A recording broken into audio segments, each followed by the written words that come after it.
Ay, naku. Buti na lang hindi ganon kalamig sa pakiramdam kahit na puro snow pa rin dito.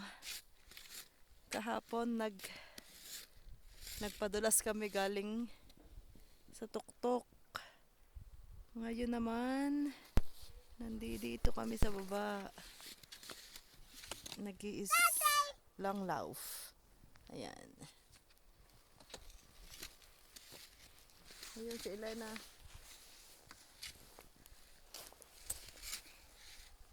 Try to slide a little bit, Elena.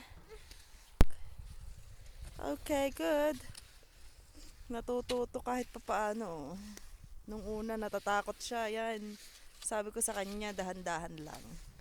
Para hindi siya madulas ng sobra. Oh, ayan. Lena, you okay? Yes. You think you can do it? Nakalimutan ng mami ang stick mo eh. Ayan.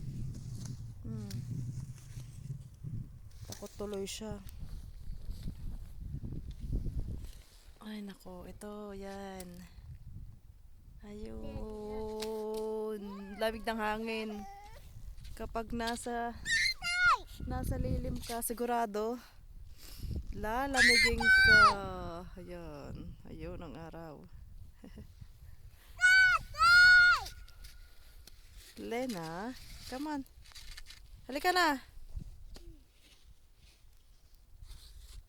Yan.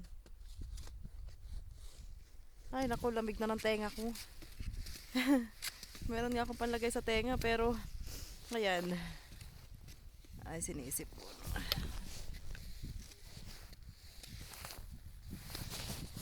Iyan, kahit medyo pango-pango ang ilong. Sige. Suot pa rin ng sunglass. Kasi kapag hindi ka nagsuot ng sunglass, magkakaroon ka ng snow blind, para kang bulag. Tapos masakit sa mata. Kaya ito, kailangan merong kang protection. Ayan. At si Elena ganun din. Ayun oh. Sabi ko sa kanya, wag tatanggalin yung sunglass.